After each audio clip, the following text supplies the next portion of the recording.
pour la banque, il est hors de question d'aller prévoir que l'année 1 et l'année 2 de retourner les voir en disant « Oups, j'avais oublié, j'avais encore 50 000 balles à investir l'année 2. » Bonjour, bienvenue dans cette nouvelle vidéo. Je suis Laurent Berizy, le fondateur et gérant des éditions Agrila.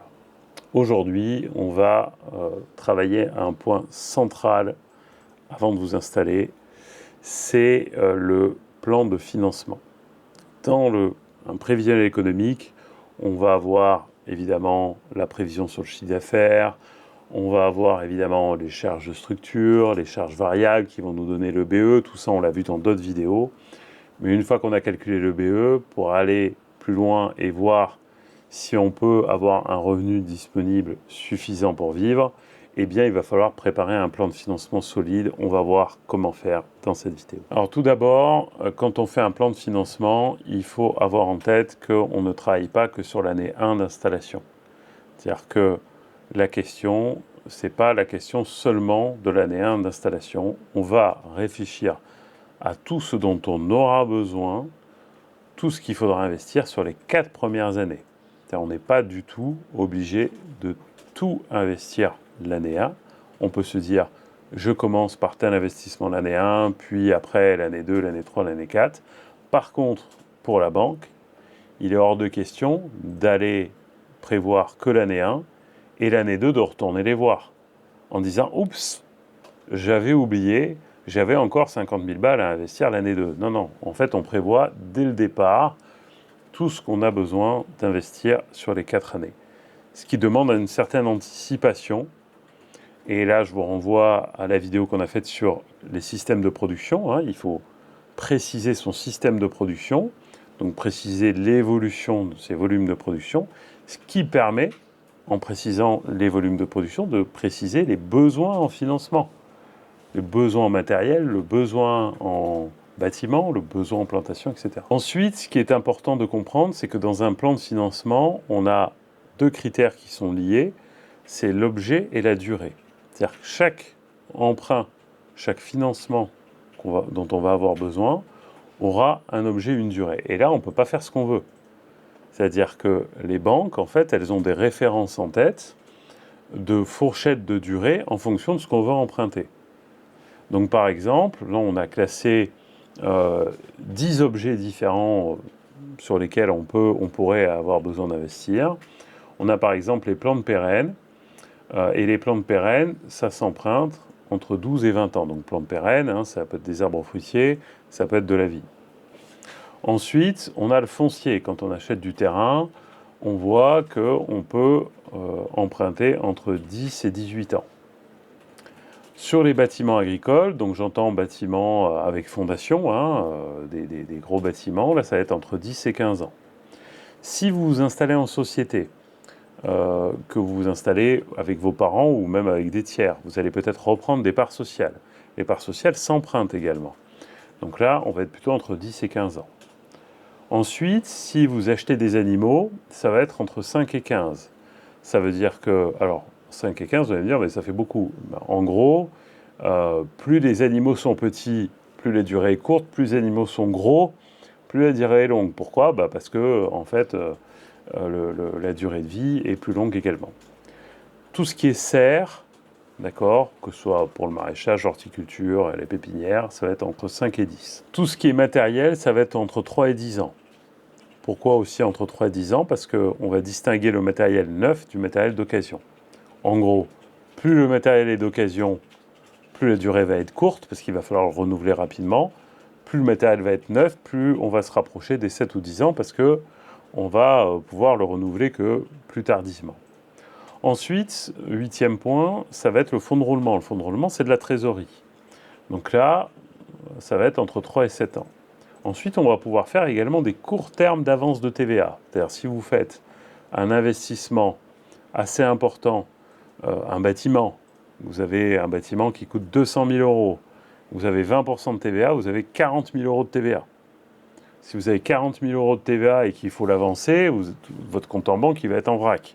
Donc il va falloir demander à la banque de faire en fait un prêt qui va être un prêt de très court terme, c'est-à-dire de moins d'1 an, c'est-à-dire en gros le temps de récupérer la TVA, qui va vous permettre d'avancer cette somme. Et ensuite, il ne faut pas oublier qu'on a tout un tas d'autres frais qu'on ne va pas pouvoir emprunter et qui vont être autofinancés. D'accord ? On pense à quoi ? Si vous achetez, il va y avoir des frais de notaire. Si à la banque, il va y avoir des frais de dossier. Si vous faites un permis de construire, il y aura peut-être du géomètre ou un géomètre à faire passer. Il peut y avoir différents prestataires qui vous accompagnent. Un comptable, un juriste, etc. Donc tous ces frais divers qui peuvent finalement à la fin peut-être faire des milliers d'euros. Donc ça, en fait, on ne va pas pouvoir faire un prêt à la banque pour payer le juriste, d'accord ? Donc tout ça, c'est de l'autofinancement. Donc vous voyez que l'objet et les durées, on a différents objets et différentes durées. En gros, retenez qu'on essaye de faire caler la durée d'emprunt en fait, à la durée de vie de ce qu'on achète. Ça, c'est la première règle. La deuxième règle, c'est aussi que plus la somme empruntée est petite, plus la durée est courte. C'est-à-dire que même si vous empruntez du foncier qui peut s'emprunter sur 18 ans maximum, si vous empruntez 10 000 euros de foncier, la banque ne va pas vous faire un prêt sur 18 ans, ça n'a pas de sens, vous voyez. Donc, si la somme à emprunter est petite, la durée est aussi courte, d'accord ?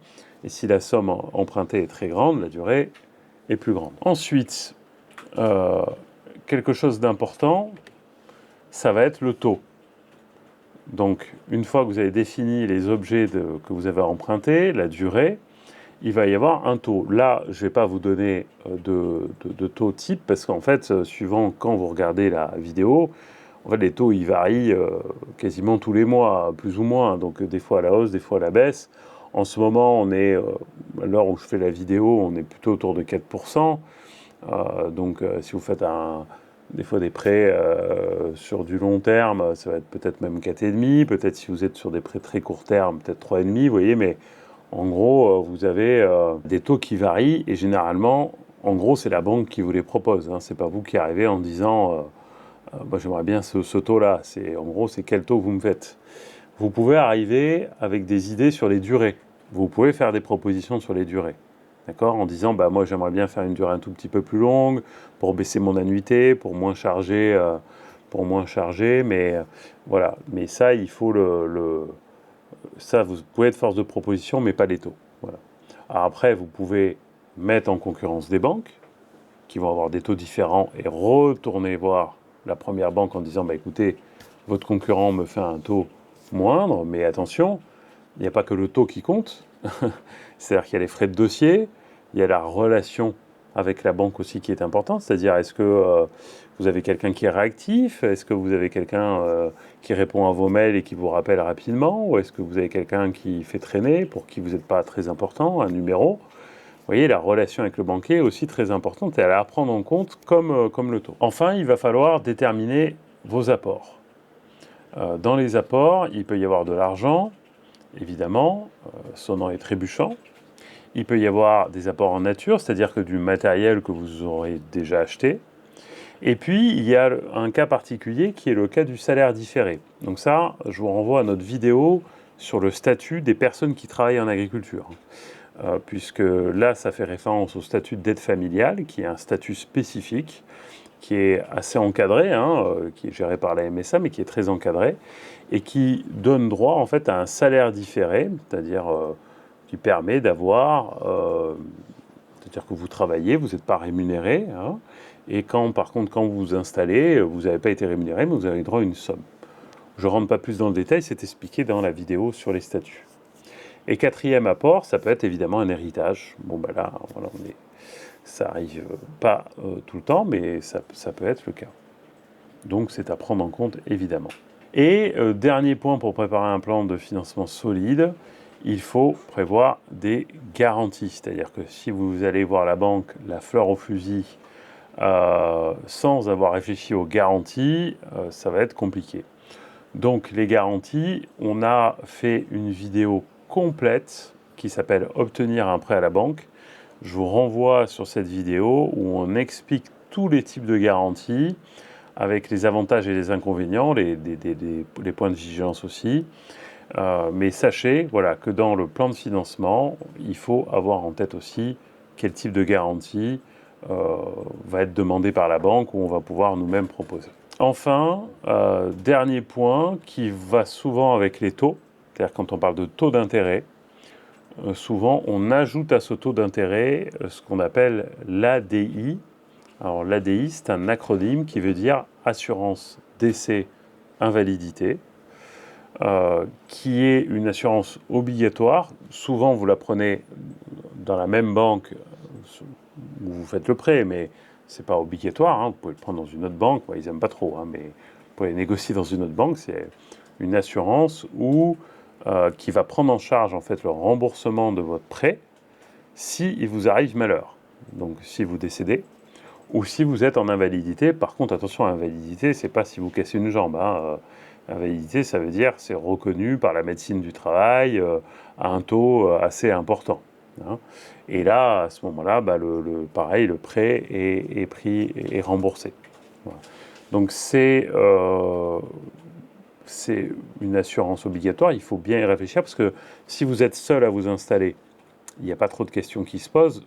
L'assurance, elle est sur votre tête à 100%. Par contre, en fait, si vous installez à plusieurs, en fait, vous avez un choix à faire sur cette assurance qui va être soit, en fait, on est deux, on prend 50% de l'assurance chacun, d'accord? Donc, s'il y en a un des deux qui décède, c'est la moitié du prêt qui est remboursé. Soit vous pouvez décider, mais ça coûte plus cher, de prendre 100% sur chacune des têtes. Donc, en fait, de prendre 200%, d'accord? Et là, s'il y en a un des deux qui décède, eh bien, ce sera pris en charge en totalité. Donc c'est la même réflexion si vous êtes 3 ou 4 à vous associer, hein. Des fois, dans les collectifs, vous êtes plusieurs. Il faut réfléchir à ça. Est-ce qu'on met l'assurance plutôt sur une personne qui est responsable de l'atelier parce qu'il y a plus de risques pour elle? Ou est-ce qu'on répartit à égalité entre tout le monde? Ou est-ce qu'on fait un peu, comme on dit, ceinture et bretelle, c'est-à-dire qu'on met 100% sur chacun? Évidemment, cette ADI... le fait de mettre 100% sur chacun, c'est pas la même chose si on parle d'un prêt de 200 000 euros ou si on parle d'une voiture d'occasion à 10 000, vous voyez. C'est pas, il faut mesurer aussi le risque qu'on a. Dernier point qui est lié aux objets aux durées et notamment à votre besoin en trésorerie, c'est que dans un plan de financement, vous pouvez demander un différé. Un différé soit de 6 mois, soit de 12 mois, soit de 24 mois. Ça veut dire quoi un différé? Ça veut dire qu'au lieu de rembourser en fait le prêt dès le premier mois ou dès la première année, en fait vous commencez à le rembourser plus tard. Donc au bout de 6 mois, au bout de 12 mois, au bout de 18 mois, au bout de 24 mois. Alors, c'est pas la totalité de l'annuité qui est décalée dans le temps, c'est une partie, c'est-à-dire la partie du capital. Vous savez, vous vous rappelez dans notre vidéo on expliquait ce que c'était qu'une annuité. On expliquait que dans l'annuité, il y avait à la fois le capital qu'on remboursait et les intérêts.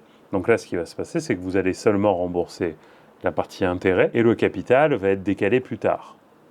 Donc ça, c'est très intéressant si on démarre progressivement et qu'on a des besoins en trésorerie. Parce qu'en fait, on se laisse le temps, de monter en puissance. Voilà, on s'en est fini pour cette vidéo. Si je récapitule, pour avoir un plan de financement solide, vous réfléchissez déjà à tous les emprunts que vous avez besoin de faire sur les 4 années, pas que la première. Ensuite, vous adaptez la durée avec le tableau que je vous ai donné à l'objet que vous empruntez. Plus la durée de vie est courte de l'objet que vous empruntez, plus la durée est courte. Plus le montant est faible, plus la durée est courte, et inversement. Vous prévoyez le taux, mais évidemment, comme vous avez compris, le taux, c'est plus la banque qui décide. Vous réfléchissez à la fois aux apports que vous allez pouvoir faire et aux garanties. Il y a aussi une réflexion à avoir sur l'assurance décès invalidité, sur quelle tête vous mettez ça, est-ce que vous mettez à 50%, à 100%, bref, comment vous répartissez ça. Et enfin, en fonction de vos besoins de trésorerie, vous négociez avec la banque plus ou moins de différé. Et évidemment, sur ce dernier point, c'est quand même plus facile de négocier quand vous vous installez que de négocier 2 ans après. Si vous voulez retrouver, comme à chaque fois, ce schéma pour y réfléchir tranquillement chez vous, cliquez sur le lien sous la vidéo et je vous dis à bientôt pour de nouvelles vidéos.